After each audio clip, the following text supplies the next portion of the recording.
Gracias, Nieves, por estar en tiempo.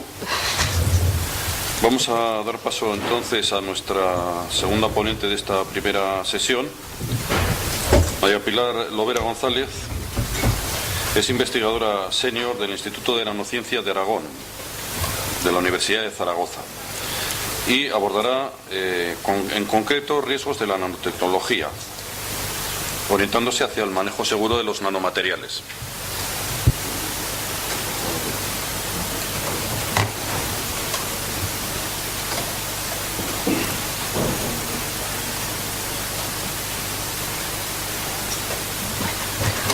En primer lugar, darles los buenos días a todos y agradecer a la organización haberme invitado a participar en este curso con esta ponencia.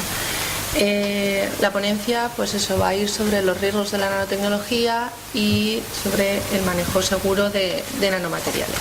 Yo vengo del Instituto de Nanociencia de Aragón, que pertenece a la Universidad de Zaragoza.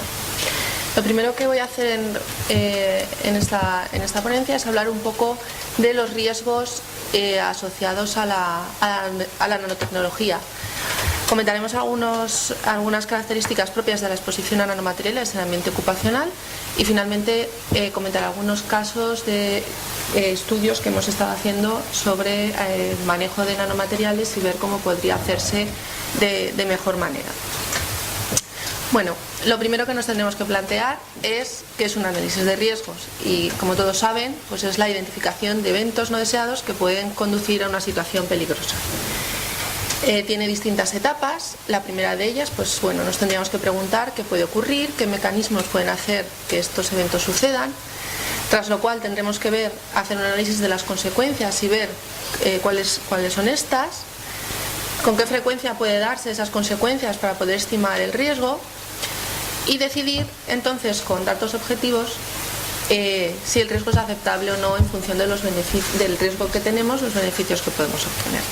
Y finalmente, pues evaluar posibles acciones si es necesario reducir ese riesgo y por supuesto hacer un seguimiento de la eficacia de las acciones que se proponen. Pero claro, la percepción del riesgo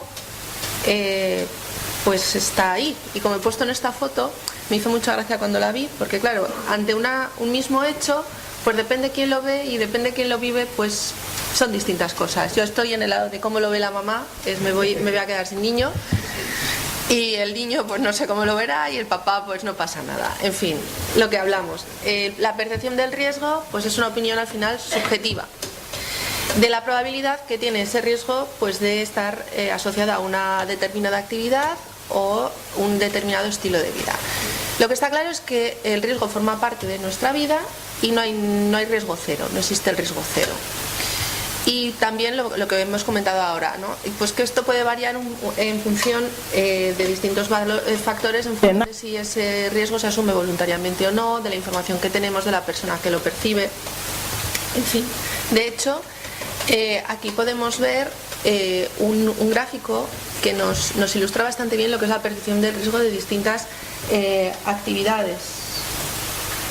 Por ejemplo, cosas que podemos pensar que podrían tener mucho riesgo, como puede ser, por ejemplo, que nos ataquen con pistola y que haya un crimen, pues realmente la percepción que tiene la sociedad es muy alta, pero no es tal el riesgo que hay real.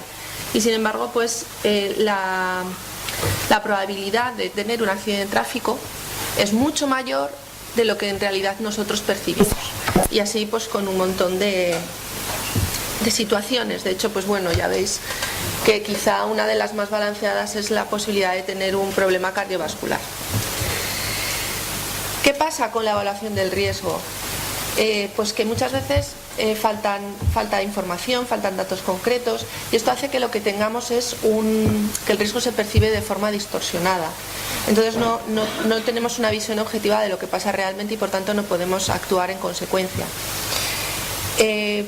Por tanto, hacer esa evaluación de riesgos implica pues tener datos fiables para poder tomar la mejor decisión posible, tomar las medidas adecuadas pues en base a esa información. El miedo disminuye a medida que tenemos información, pero fiable, ¿vale? Y eso requiere de expertos que transmitan credibilidad. ¿Qué pasa con la nanotecnología? Pues bueno, la nanotecnología pues ha estado plagada desde sus inicios de exageraciones, de incluso cinismo, ¿no? y crítica malintencionada. De hecho, se publicó hace ya unas cuantas décadas hablabas de los nanobots, ¿no? de la plaga gris que nos iba a inundar de nanobots y que no podrían ser replicantes. Esto es real, ¿eh? Esto está publicado y es real. Y de hecho la persona que lo publicó era científico, decía ser científico, en fin. Y pues que el planeta iba a estar plagado de pequeños robots que se podrían autorreplicar y nos controlarían como en Matrix. Bueno, un horror. Cuidado, que vienen los nanobots. Pues esto en realidad no es así. ¿Qué pasa con la nanotecnología? Pues bueno, hay una preocupación creciente en ámbitos científicos sobre todo, en que los riesgos que tiene el manejo de nanomateriales, siempre pueden minimizarse o reducirse estableciendo medidas de control adecuadas, ¿vale? Control de ingeniería, uso de equipos de protección adecuados, en tanto y en cuanto no sepamos exactamente, luego hablaremos de ello, los efectos reales que pueden tener sobre la salud de los trabajadores. Bueno, pues no lo sabemos, estamos ahí, pero podemos establecer medidas para reducir esa exposición lo más que podamos y poder trabajar en unas condiciones mejores. Pero claro, hasta cierto punto la nanotecnología pues tiene una buena prensa ahora mismo, ¿no? Pues nos ayuda a curar enfermedades como el cáncer, nos da un montón de materiales con unas propiedades fabulosas, pero claro, una percepción distorsionada de los riesgos de la nanotecnología puede hacer que la sociedad tenga una percepción distorsionada de ellos. Ya lo decía Maynard hace una década y una revisión de aquel estudio sigue indicándolo así, ¿no? Los riesgos asociados a la nanotecnología pues, pueden constituir un obstáculo importante para su desarrollo, ya que entonces podría haber una excesiva presión normativa sobre el sector y entonces habría un freno, ¿no? en este motor que creemos que va a ser el motor de la próxima revolución industrial. Y volviendo a lo que es la presentación y la información, ¿qué sabemos de la nanotecnología? Porque se han dicho muchas cosas, pero bueno, vamos a ver qué sabemos. Lo primero es saber qué es. Pues la nanotecnología es el estudio, la creación y manipulación de materiales o dispositivos a escala nanométrica. Pero no solo eso, también habla de explotar sus propiedades y su aplicación a sistemas funcionales. Y los nanomateriales, porque claro, hablamos mucho de los nanomateriales, nuevos materiales nos van a cambiar la vida, esto es fabuloso. ¿Qué son? Pues esa definición que todos esperamos y que ayudaría mucho a establecer un marco normativo más claro, pues todavía no existe como tal. Hay una recomendación de 2011 de la Unión Europea, que esa es una recomendación, y a fecha de hoy pues todavía tiene que llegarse a un consenso. En general habla de porcentajes de partículas en determinados rangos, dependiendo si son más o menos peligrosas, pero con la idea que nos tenemos que quedar clara es que un nanomaterial tiene al menos una dimensión exterior por debajo de los 100 nanómetros. Eso sería un poco la idea con la que nos tenemos que quedar. Pues luego el porcentaje de esas partículas que tengan esa dimensión para considerar todo nanomaterial, aquello lo que decías de la ECA, si eso no es nano, pues ven un poco por ahí. Si no hay una definición de nano, pues no podemos agarrarnos a nada. Pues también depende un poco de lo peligroso que sea. Pues no es lo mismo un nanotubo de carbono que otros materiales más inocuos. ¿Y qué pasa qué es la escala nanométrica de la que estamos hablando? Pues un nanómetro es 10 a la menos 9 metros. Pues sí, eso está bien, pero ¿y qué es? Bueno, pues para que nos hagamos una idea, una partícula de 100 nanómetros, si yo la comparo con un balón de fútbol, que ahora está muy, muy de moda, pues es como si ese balón de fútbol yo lo comparo con el planeta Tierra. Estamos hablando de ese nivel de escalas. Ahora somos capaces de trabajar y de ver cosas en esa escala, pues porque hemos mejorado mucho en cuanto a equipamiento técnico, a microscopía, a salas especiales en las que podemos trabajar a ese nivel. Realmente siempre hemos tenido nanos rodeándonos, ¿no? De hecho hay nanopartículas de origen natural. Por ejemplo, las tenemos en suspensión ahora mismo estamos respirando nanopartículas procedentes de sales del mar, o sea, hay arcillas, óxidos metálicos, siempre han estado ahí, estamos adaptados a ellas, no hay ningún problema, llevamos millones de años con ellas. Pero también hay de origen antropogénico. Tenemos las llamadas ultrafinas, que son las que se producen en procesos con combustiones, soldaduras, procesos de atrición, otros procesos industriales que pueden generar nanopartículas y que hay que estudiar. Y bueno, esas están ahí. Y luego están las fabricadas o las diseñadas especialmente, que tienen unas ciertas propiedades especiales, que yo las he creado ex professo para que cumplan unas determinadas aplicaciones. Entre estas aplicaciones, pues bueno, vamos a destacar algunas, como podría ser el aumento de la relación superficie-volumen al tener tan pequeñito tamaño. Lo que aumenta mucho es la reactividad química. De hecho, normalmente en higiene, cuando se hace una valoración higiénica, si me equivoco, Nieves, me corriges, se utilizan métricas de masa partido por unidad de volumen. Sin embargo, lo que se ha visto en estudios toxicológicos con el tema de los nanomateriales es que ese enfoque clásico no tiene validez, porque en realidad es mucho más importante la superficie específica o métricas como el número de partículas por unidad de volumen. De hecho, hay equipos en el mercado que miden ya concentraciones de nanopartículas en aerosoles, en suspensión, con ese tipo de métricas, ¿vale? Aparte de poderlas medir como masa por unidad de volumen. Pues bueno, tenemos esta propiedad. Además, dependiendo del tamaño o forma que tienen, pues cambian la interacción que tienen con la radiación electromagnética, nos dan esas nuevas propiedades. Además, podemos diseñar nanopartículas que tengan una capacidad especial de atravesar membranas biológicas, que eso está muy bien, y pueden ser utilizadas como vectores para el diagnóstico y tratamiento de enfermedades, por ejemplo, como el cáncer. Además, controlando distintas propiedades, yo puedo tener nuevos materiales compuestos en los que tengo una matriz en que incluyo nanopartículas con una propiedad X, que me permite tener pues materiales con una ligereza especial o que sean resistentes a la corrosión, mayor durabilidad. Y puedo tener una encimera que repela la grasa, ojo que bien, se me mancha menos un suelo que lo mismo, ¿no? Que se raye poco, sistemas dieléctricos. Al final lo que tengo es que la nanotecnología nos va a permitir tener un montón de nuevos materiales con funcionalidades y capacidades mejoradas. Pero claro, ahí surge un poquito la duda, ¿no? Porque las mismas propiedades que las hacen tan atractivas pues podrían suponer un peligro para la salud y el medio ambiente, como por ejemplo esa capacidad que tienen de atravesar membranas biológicas. Claro, yo las he hecho para que lo puedan hacer, pero si se usan en un entorno en el que no están las condiciones controladas o no sé que las estoy empleando, pues puedo estar expuesta a esas nanopartículas y pueden llegar a mi torrente sanguíneo y no sabemos ahora mismo muy bien, depende del material que puede llegar a hacer. Entonces, claro, eso hay que ese punto de estudio, pues hay que profundizar en él. Pero claro, la nanotecnología está muy bien, son todo cosas nuevas, pero en realidad no es una cosa que está solo en los centros de investigación. Tenemos una producción a nivel mundial ya de miles de toneladas. Tenemos un incremento anual del 18% en el mercado nanotecnológico y se estima que el 15% del mercado global en 2020 sea el 15% corresponde a nanotecnología. Es una realidad que ya está ahí, es una realidad industrial. La tenemos en los centros productivos, pero también la tenemos en el mercado. Hay más de 6.500 productos comerciales en los que la nanotecnología está incluido, bien por nanomateriales o por tecnologías que los incluyen. Yo puedo ir a una farmacia, puedo ir a Corte Inglés, me puedo comprar una raqueta con nanotubos de carbono fabricada dentro del composite y tal, porque es más ligera. Me puedo ir a una farmacia y comprarme una crema solar especial, muy fabulosa, que tiene nanopartículas de dióxido de titanio y que me apantalla muy bien la absorción de rayos ultravioleta. En fin, yo puedo ir a comprar productos ya en el mercado que tienen nanomateriales o incorporan nanotecnología.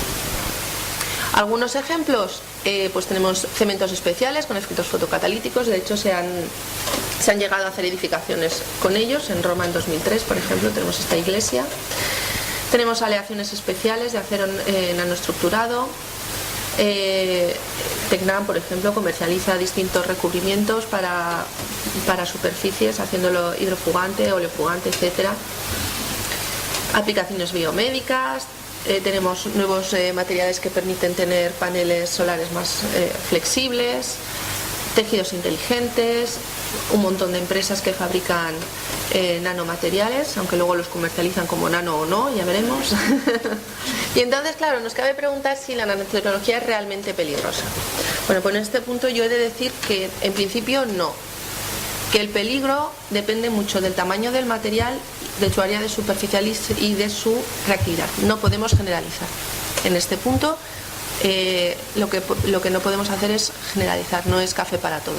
Hay que ver un poco cómo se comporta en función de estas características principalmente. Pero sí que hay riesgo cuando nos exponemos a nanomateriales. Se han descrito efectos tóxicos a diferentes nanomateriales que van desde el dióxido de titanio, los nanotubos de carbono. Además, un punto importante en este asunto es que se desconocen los efectos a largo plazo. Todavía es una tecnología más o menos reciente, no lleva varias décadas funcionando, pero no lo suficientes como para poder establecer esos efectos a largo plazo que todavía pues, se desconocen. Entre otras cosas porque es muy complicado establecer cómo ha de ser, de hecho no está todavía homogeneizado, armonizado, cómo ha de ser la vigilancia de la salud de los trabajadores que están expuestos al trabajo con nanomateriales. Tenemos una vigilancia de la salud más o menos establecida, te hacen algún estudio un poquito más específico, depende con qué material trabajas, pero no hay ahora mismo ningún estudio clínico propiamente para trabajo con nanos. Entonces, claro, si nos falta esa información de base, difícilmente luego podremos establecer esos efectos a largo plazo dentro de 20, 30 años. O sea, necesitaríamos un histórico, una base de datos, un histórico de datos de salud de trabajadores para luego poder relacionar posibles efectos. Pero bueno, hacia ahí estamos intentando trabajar. Y luego es muy importante también decir pues que los efectos dependen mucho del nanomaterial concreto y del nivel de exposición personal. En cuanto al nanomaterial concreto, claro, el problema aquí que tenemos es que en el momento que yo tengo un nanomaterial, por ejemplo, una partícula de dióxido de titanio, ¿vale? Tiene unas propiedades en función del tamaño, en función si tiene un recubrimiento o no, en función si está dopado o no. Ya el comportamiento es totalmente diferente, estamos hablando de otro material. Entonces, imaginar la cantidad de análisis test que tendría que hacer material por material. Ahora mismo se ha visto que eso es inabordable porque se están desarrollando ya la cuarta generación de materiales que son multifuncionales, multicomponentes, eso es inabordable. Se está trabajando en varios, fundamentalmente en un sentido, que es en la seguridad por diseño. Para poder diseñar un material seguro desde el principio, desde que yo me lo imagino en el papel hasta que lo pongo en práctica en el laboratorio y luego lo traslado, lo escalo para llevarlo a nivel industrial, pues toda esa etapa, desde el principio, tenemos que pensar ya en algo que sea seguro ya pensando en la aplicación. Pero claro, para ese pensar algo que sea seguro para la aplicación, tengo que saber qué factores son los importantes, cuáles tengo que controlar, por ejemplo, la reactividad o la carga superficial, cómo debe de ser, cómo de importante es. Entonces ahora hay muchos grupos trabajando en establecer esas métricas, esos parámetros clave que hay que estudiar de un nanomaterial nuevo, porque están especialmente relacionadas con su toxicidad. Eso nos ahorraría, digamos, estamos intentando encontrar el hacer menos test, pero hacerlos necesarios, ¿no? Asegurarnos de que los que estamos haciendo son realmente importantes, con lo cual nos dará para abarcar todos los nuevos materiales que se están poniendo en marcha, poderlos tener controlados de una mejor manera. Entonces, bueno, hay mucho trabajo en ese ámbito, pero se está haciendo. Y en cuanto al nivel de exposición personal, pues lo vamos a ir viendo poco a poco. ¿Qué pasa con la exposición a nanomateriales? Pues bueno, en España, como en muchos otros países de la Unión Europea y de Estados Unidos, en realidad no existen en ningún momento, en ningún punto, límites de exposición profesional específicos para nanomateriales. Sí que hay algunos países que establecen valores de referencia. Hay algunos valores recomendados. Aquí, por ejemplo, os muestro los de Nayos para el dióxido de titanio ultrafino por debajo de 100 nanómetros y los nanotubos de carbono. Pero son recomendaciones, distan mucho entre las estimaciones de una agencia y otra. Siempre es mejor tener algún valor, si es verdad que siempre es mejor tener algún valor de referencia a la hora de hacer evaluaciones higiénicas e intentar mantenernos por debajo de estos valores.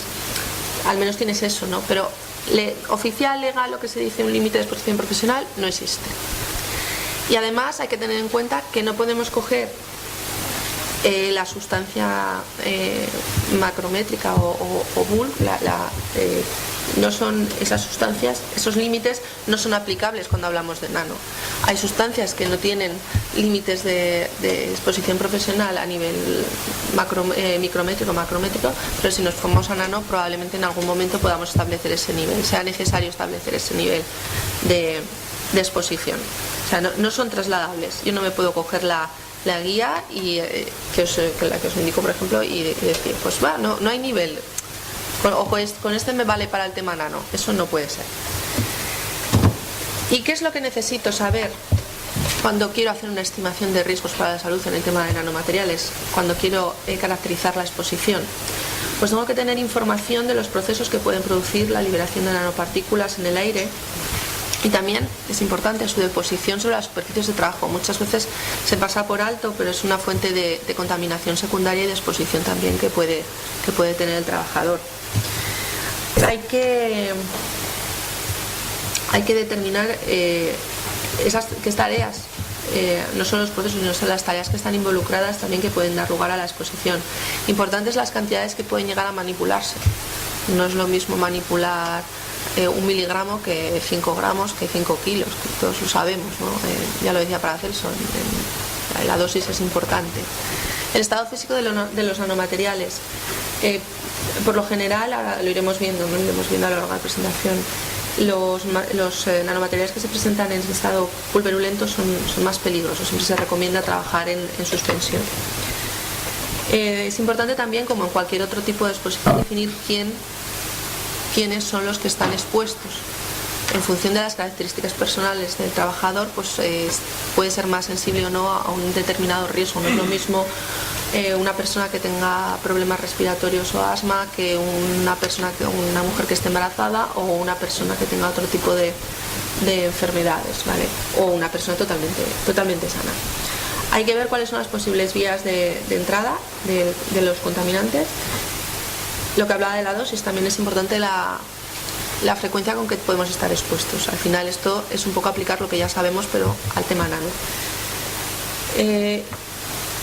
Es importante saber qué concentraciones y durante cuánto tiempo vamos a estar expuestos. Lo que pasa es que este tema es controvertido, ahora lo veremos.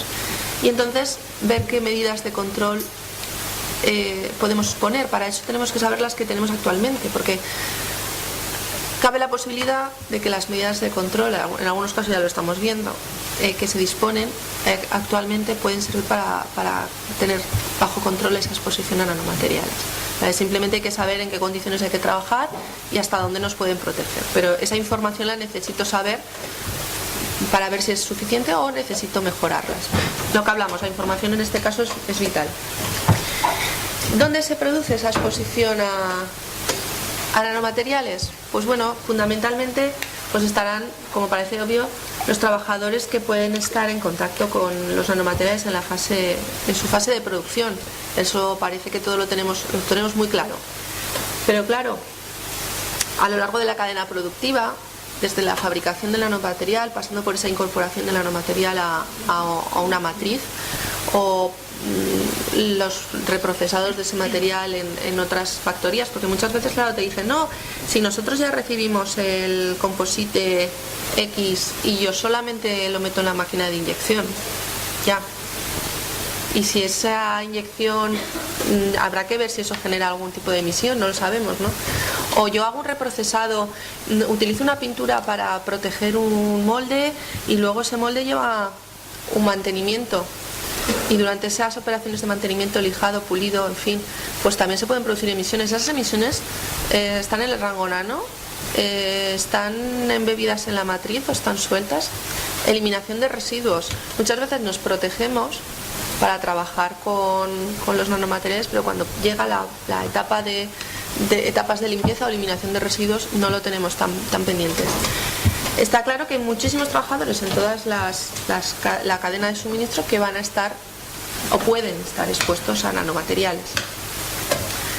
Y lo peor no es estar expuesto, lo peor es que se ignore que se está en contacto con nanomateriales, porque si yo no sé que estoy expuesto a algo, pues no lo puedo tener en cuenta en la evaluación de riesgos y por tanto no puedo planificar medidas preventivas y quedaré desprotegido ante estos riesgos. O sea, aquí el problema de los nanomateriales no es tanto estar expuesto, porque sí que puedo encontrar la forma de protegerme, sino el pasarlo por alto e ignorarlo, ¿vale? Ese es el que yo creo que es realmente el problema. Lo que os decía, el estado físico de los nanomateriales. Muchas veces los nanomateriales, cuando los reciben en los centros productivos, pues ya vienen embebidos en una matriz, en un polímero, etcétera, en otro tipo de materiales, y ya están integrados como aditivos. Y claro, entonces es muy difícil conocer el nivel de exposición, porque va a depender sobre todo de la capacidad que tienen esos nanomateriales de poderse liberar de la matriz. Y no solo eso, también va a depender de la presentación final del producto, si está en estado sólido, en suspensión, etcétera, de la solubilidad de los nanomateriales y del proceso al que se va a someter ese composite, ese material compuesto. Entre las vías de exposición, pues como podréis imaginar, pues tenemos la vía digestiva, la vía dérmica y la vía inhalatoria, que es la que se ha identificado como la principal vía de entrada al organismo. De hecho, cuando los nanomateriales son inhalados, puede producirse, o sea, se ha descrito que puede producirse daño oxidativo o inflamación en el sistema respiratorio en función de su tamaño, incluso pudiendo llegar a alcanzar el torrente sanguíneo o el sistema nervioso. Aquí os muestro una gráfica en la que se ve la fracción de partículas depositada en función del tamaño del diámetro de la partícula considerada. Indicaos que el 90% de las partículas inhaladas con tamaños por debajo de los 100 nanómetros se llegan a depositar en el tracto respiratorio. En torno a 300 nanómetros estaríamos hablando del tamaño más penetrante, donde llegan en el tracto de forma más profunda. Y además algunas nanopartículas que llegan a depositarse el suficiente tiempo en los alveolos, pues incluso allí pueden llegar a difundir al torrente sanguíneo. Sí que es verdad que las partículas muy pequeñitas, de varias decenas de nanómetros, somos capaces de inhalarlas, pero también las exhalamos con facilidad. ¿Qué pasa? Que muchas veces, en función de las características de la partícula, eso es verdad, pero en las condiciones, en función del recubrimiento de la partícula, de la carga superficial, pues esas partículas tienden a agregarse. Entonces, los fenómenos de agregación, dando entes más grandes, pudiendo tener estructuras fractales que no sabemos muy bien cómo se comportan, no pensemos en que son pelotitas esféricas independientes, ¿vale? Entonces, en función del material, de cómo se comporta, de cómo son sus características superficiales, van a tener un comportamiento en la deposición en el tracto respiratorio que hay que analizar. Esto es general, son pautas generales, pero sí, las muy pequeñitas las somos capaces de exhalarlas, pero depende de las características de esas pequeñitas, ya no van a llegar como entes individuales, van a llegar como fractales de varios cientos de nanómetros, que entonces sí que se van a ir depositando, que como luego son pequeñitas se podrán disgregar y no serán eliminadas por los macrófagos, porque gracias a Dios, pues bueno, estamos muy bien hechos y tenemos un sistema de defensa muy bueno y los macrófagos hacen su papel y la mayor parte pues o lo exhalamos o lo eliminamos. O nos lo eliminan los macrófagos. Pero claro, hay cierta parte que llega ahí y podría llegar al torrente sanguíneo. En cuanto a la concentración que tenemos en el medio de nanomateriales, pues tenemos algunos problemas en este sentido. Y claro, como hemos dicho, en los escenarios reales, aquí ahora mismo estamos rodeados de nanopartículas. Pues, no sé, probablemente 10.000 partículas por centímetro cúbico o más, no sé, depende de cómo esté el día. Claro, yo tengo esas partículas que tienen la misma composición. Pensemos en la playa. La playa fundamentalmente tenemos partículas de dióxido de silicio. Habrá nanopartículas de dióxido de silicio. Si yo tuviera nanopartículas fabricadas especialmente de dióxido de silicio, se mezclarían. Si voy a hacer un análisis químico no voy a distinguir cuáles son las fabricadas de cuáles las de origen natural. Y encima están todas, si mido con un contador de materia particulada, yo mido tamaños de partícula. Veré, pues tengo 30.000 partículas de entorno centradas en 100 nanómetros. ¿Y cuáles son de origen natural y cuáles son las que yo he fabricado? Que son las que me preocupan realmente porque tienen esas propiedades especiales. Pues es difícil de discriminar, es muy difícil de identificar y de discriminar. De hecho, una de las vías de estudio en la Unión Europea es desarrollar nuevas técnicas de caracterización para poder hacer ese seguimiento y poder discriminar, mejorar las técnicas actuales. Pero no solo eso, sino además tenemos el hándicap de que estamos hablando que se encuentran en rangos de ppm o incluso menores, o ppbs. Entonces, estamos en muchos casos por debajo de los límites de detección de equipos convencionales. También en ese sentido se está intentando trabajar. Parece que estamos muy limitados. Y claro, existe esa dificultad, ¿no? Cuando yo voy a una empresa, tengo un montón, quiero identificar una fuente de emisión de material nanoparticulado y distinguir las fabricadas de las ultrafinas o generadas en un proceso de combustión, y es muy complicado distinguir la presencia de esas nanopartículas de las partículas de fondo.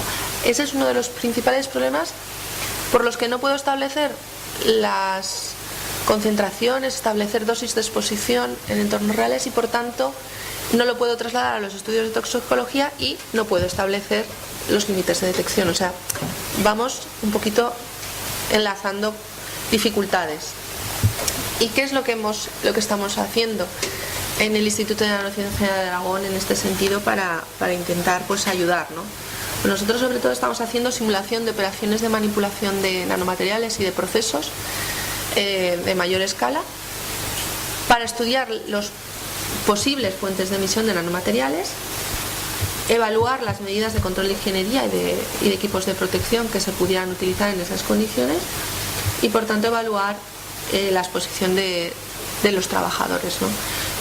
Lo que os voy a mostrar a continuación son algunas herramientas que tenemos para poder hacerlo, y una de ellas es el marcaje de nanomateriales para facilitar su identificación. En la foto que veis de microscopía electrónica de transmisión, lo que tenéis son nanopartículas de dióxido de silicio marcadas con un compuesto fluorescente que es el rutenio y fenantrolina, que tiene un máximo de emisión de color naranja cuando se excita con unos 448 nanómetros. Arriba tenéis botecitos de distintas concentraciones de estas partículas. Como veis, a la luz natural no se aprecian nada, ni que haya partículas ni que las deje de haber. Cuando le incide un haz de luz de láser de 405 nanómetros, lo que veo es que ese color, la aparición del color naranja a medida que va aumentando la concentración de nanopartículas en el medio. Es una forma de poder buscar una aguja en un pajar. Es como si yo tuviera 1 kilo de arroz y tuviera 2 granos de color naranja. Entonces, quiero ver dónde están mis granos de color naranja entre mi kilo de arroz. La otra herramienta que tenemos es la utilización de cámaras de atmósfera controlada. Son instalaciones únicas que permiten la evaluación de riesgos de nanomateriales. En estas cámaras tenemos una cámara de guantes y una cámara mayor de unos 13.000 metros cúbicos.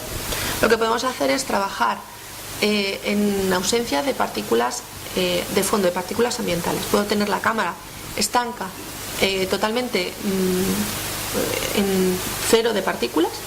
Puedo generar dentro, hacer mi proceso, y entonces estudiaré la emisión que produce mi proceso. Independientemente de las partículas ambientales, podré identificarla, porque muchas veces, ahora lo veremos, esa emisión queda enmascarada. Pero también puedo hacerlo en presencia de partículas ambientales, para ver si puedo llegar a identificar cómo se comportan los equipos de medida, cuál es la mejor estrategia de muestreo, etcétera.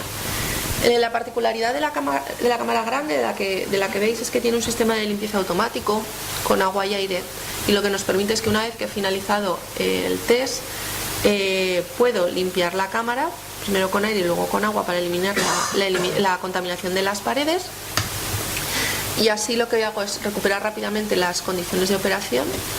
Puedo trabajar, hacer más ensayos en menos tiempo, No involucro a personal en operaciones de limpieza, que siempre es un riesgo de exposición durante sus tareas, y además, como el agua el aire se filtra, no sé si esto,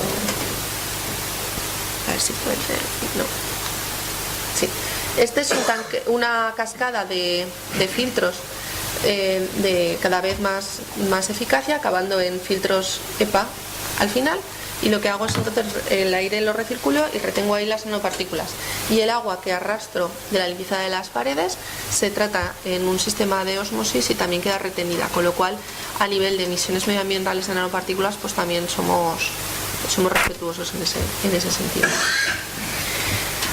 Os voy a mostrar resultados de operaciones que hemos hecho habituales, ¿no?, en el manejo de nanomateriales, sobre todo en polvo, porque son donde la formación de aerosoles nanoparticulados es más probable, como os decía. Os voy a mostrar el pesaje. Orkestrako ikertzaile seniorra izango da moderatzailea, eta parte hartzaileak izango dira Luis Manero, enpresa berrikuntza zuzendaria. Nanomateriales comerciales de dióxido de silicio y las nanopartículas que os he mostrado marcadas fluorescentemente. En cuanto al pesaje, lo que hemos hecho ha sido con una espátula de laboratorio simular el pesaje como cuando estoy en una balanza que voy pesando material. Hemos hecho esa operación 10 veces seguidas, movilizando unos 300 miligramos de nanopartículas, en este caso de partículas de rutenio felantrolina, de sílice con rutenio felantrolina. Lo hemos hecho en atmósfera libre de partículas ambientales, y lo que veis aquí es en los gráficos de concentración de partículas respecto al tiempo, ¿vale? Es la monitorización. Este gráfico corresponde a partículas dadas con tamaños entre 5 y 500 nanómetros. Vemos que al principio prácticamente no tenemos valores, y luego sí que tenemos mucho ruido. Sube un poquito el nivel de ruido, pero no se aprecia mucho en este equipo. Sin embargo, cuando vamos con partículas medidas entre 300 y 200 micras, empezamos a cero de partículas ambientales, vemos el periodo en el que se producen ese aumento de la concentración debido al manejo de nanomateriales, y va cayendo, cuando ya hemos terminado la operación, va cayendo hasta un nivel, o sea, no caen a cero, siempre queda un fondo remanente ahí en el ambiente. En cuanto a las operaciones de tamizado, lo que hemos tenido en cuenta ha sido lo que sería la operación, toda la operación, ¿vale? Abro el recipiente, trasvaso el material al tamiz, tamizo, vacío el tamiz de nuevo y cierro el recipiente. Entre cada una de estas operaciones, para poderla estudiar aunque se han hecho de forma consecutiva, entre operación y operación se ha purgado la cámara para quitar el remanente de nanopartículas que pudiera quedar y estudiarla de forma independiente. En este caso pues se han manipulado 5 gramos de nanopartículas de dióxido de silicio comerciales, en este caso pues de la casa Sigma-Aldrich. Aquí lo que vemos es lo mismo, es la evolución temporal de la concentración de nanopartículas por unidad de volumen con el tiempo. En todos los casos vemos un incremento brusco cuando se inicia la operación de nanopartículas en el ambiente. Una vez que ha finalizado la operación, pues eso va decayendo porque estamos en un ambiente cerrado, pues por mecanismos de agregación y de sedimentación, pero siempre nos va quedando un remanente. Tener en cuenta que una partícula de varios cientos de nanómetros puede tardar días o semanas en poder llegar a depositarse.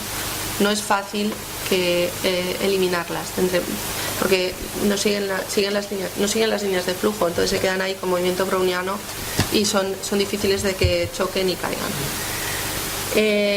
Es importante destacar el nivel de emisión que tenemos, casi 6.000 partículas por centímetro cúbico cuando estamos haciendo la operación de tamizado en este caso manual, pero también es significativo la exposición, o sea, el nivel de emisión que hemos alcanzado al abrir y cerrar la bolsa. O sea, incluso, aunque la operación nos parezca que tontería, ¿no? Abrir simplemente una bolsa de polvo, de material, pues ese gesto de abrir ya está generando pues que lo que queda adherido a las paredes, en fin, pues salga, incluso más que cuando estamos cargando o descargando el tamiz. La siguiente operación que os voy a comentar es el trasvase de material. Trasvase entre dos recipientes, como veis, iguales de plástico. Vamos traspasando material, lo hemos hecho 10 veces seguidas.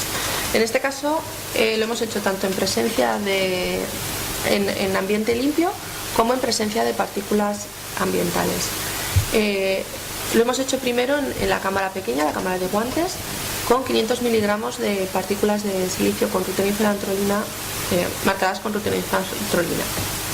Y hemos seguido tanto la concentración como la distribución de tamaños.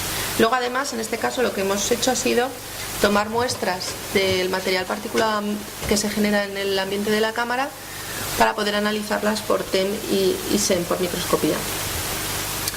Lo que vemos es que durante los momentos en los que dura la operación de trasvase, pues identifican una serie de picos que están relacionados con esos movimientos, ¿no?, de material. Y lo mismo que antes, acabamos viendo cómo disminuye, pero queda un remanente más o menos constante en el fondo de la cámara. Los aerosoles, ¿qué pinta tienen? Pues tienen esta pinta. Estos agregados que os decía, con una forma más o menos fractal, formado por partículas de unos 70 nanómetros. Esto sería microscopía de TEM, de transmisión. Entonces se recogen en unas rejillas, en un filtro de rejillas, y estos son fotos de microscopía SEM, de barrido, que están recogidas en filtros de policarbonato de paso de 100 nanómetros, y como veis, bueno, pues están ahí los aglomerados que vamos recogiendo. Además, bueno, no sé si se aprecia muy bien, el hecho de usar partículas fluorescentes lo que nos permite es simplemente iluminando con un haz de luz de longitud adecuada, en este caso un láser de 408 nanómetros, podemos identificar zonas de deposición preferencial de nanopartículas. Aquí muestro el guante, mostramos la parte de abajo, pero en la parte de la cámara frontal también se encontró deposición de materiales. Y esto mismo se corroboró por microscopía, ya que se habían colocado testigos de cintas de SEM en distintas zonas de las superficies de la cámara, incluso del guante de los guantes utilizados en la cámara de guantes, y se vieron cómo efectivamente estaban esos depósitos. Lo bueno que tiene el uso del láser es que es una técnica muy rápida y fácil para poder identificar posibles zonas de deposición. Cuando hacemos esto en presencia de partículas ambientales, claro, la emisión que se produce tampoco es muy elevada. Entonces, ¿qué pasa? Que gran parte de las nanopartículas del fondo lo que hace es ocultar, ¿no?, la emisión de nanomateriales. Cuando es poco, no lo veo. Entonces, claro, si yo tengo una emisión que no es muy elevada y no me da una señal superior lo suficientemente alta como para poderlo identificar respecto del fondo, pues no soy capaz de verla. Entonces tampoco puedo saber si es muy mala o no. También dependerá del material, de la peligrosidad del material. Es que claro, hay que valorar un poco todo, ¿no? Entonces, para valorar ese un poco todo, pues nos fuimos a la cámara de exposición más grande. Entonces ahí contamos con la colaboración de un investigador, en este caso investigadora, que hizo dentro de ese trasvase de material, pero claro, al tener un volumen mayor, dijimos, pues hay que utilizar mayor cantidad de material. Entonces usamos los mismos 500 miligramos de partículas marcadas que habíamos usado antes, pero mezclados con sílice comercial.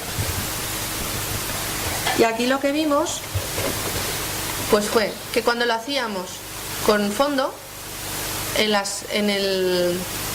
cuando son pequeñitas, cuando son partículas de menos de 500 nanómetros, pues no somos capaces de distinguir esa emisión. Sin embargo, cuando nos vamos a partículas entre 300 nanómetros y 20 micras, sí que somos capaces de distinguir la emisión, en mayor medida obviamente cuando no tenemos fondo. Esto se debe a que la contribución de las partículas atmosféricas es mucho menor en rangos mayores. Generalmente las partículas ambientales están en torno a unos 5 o 10 nanómetros. Luego tenemos otro nodo un poquito mayor de acumulación y otro de agregación en función de la contaminación y de los procesos que se van dando, pero son en menor contribución.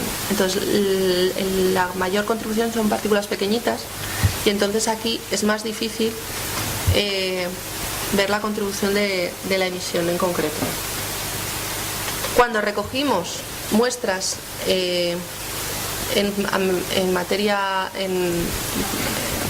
ambientes limpios, sí que identificamos tanto las partículas fabricadas por nosotros como las de origen comercial, que tienen esta pinta más pequeñitas, así como agregados fractales. Entonces se podía distinguir bastante bien la mezcla de ambos materiales. En cuanto a la contaminación superficial, pues hicimos un poco lo mismo, las mismas estrategias que habíamos tenido en la cámara pequeña. Pusimos testigos para observarlos a microscopía de barrido en distintas zonas. Es de especial destacar que tanto en la máscara facial como en el guante se encontraron depósitos de material. Entonces es muy importante a la hora de retirarnos los equipos de protección, utilizarlos correctamente es fundamental, pero también adiestrar bien a los trabajadores para la retirada correcta de esos equipos. Y lo mismo, cuando apagamos la luz, iluminamos con el láser, lo que pasa que no sé si lo veis. Aquí están las partículas que se han depositado, aquí en el tubo y en la pared, pues también están ahí. Se veían claramente, lo que pasa que es complicado luego hacer la foto, es complicado. Entonces, ¿qué pasa con las medidas preventivas? Pues que dado las particularidades de la exposición a nanos, pues hay que evaluar la eficacia en cada caso, ¿no?, de las medidas de control que tenemos disponibles, por ver si hay que mejorarlas o no. Y que al menos hay que establecer hay que intentar minimizar esa presencia de nanopartículas en el ambiente en forma de aerosoles principalmente. Recomendaciones básicas que se deberían de tener en cuenta incluso con trabajo de otro tipo de contaminantes, ¿no? Pues trabajar en zonas aisladas, mantener esas zonas de trabajo con presión negativa, instalar manómetros en las cámaras de extracción para asegurar que están funcionando correctamente en todo momento. Siempre que sea posible, a ver, estos son recomendaciones que se deberían hacer sí o sí, aunque luego a veces vas a hacer las visitas y no, pero las salidas de aire de las cámaras de extracción deberían de estar alejadas, pues, de las zonas de entrada de las zonas de toma de aire, alejadas de puertas para evitar corrientes cruzadas que interfieran en su funcionamiento. Asegurarnos que las salidas de campana tienen filtro SEPA, en fin, parecen cosas que dirás lógicas, ¿no?, y que se tendrían que hacer. Bueno, pues hay que estar pendiente de que efectivamente se hacen. Equipos de protección personal que podemos utilizar, pues máscaras sobre todo con filtros P3, que son los que tienen más capacidad de retención de partículas pequeñias. En cuanto a tipo de ropa, pues mejor ropas de polietileno de alta densidad, no tejido. O sea, las batas de algodón al uso, pues mejor intentar evitarlas. Por supuesto, protección ocular y facial, y se recomienda utilizar doble guante, y además a la hora de elegir el material del guante, pues también hay que tener en cuenta no solo las nanopartículas, sino también la presencia de otros químicos como disolventes. Si tenemos presencia de otros disolventes, pues bueno, también hay que tenerlo en cuenta.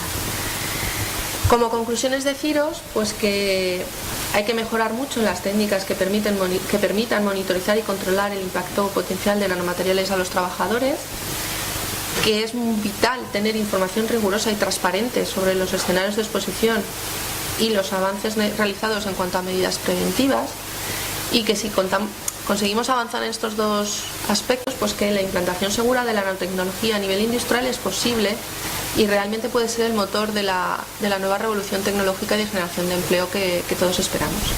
Gracias.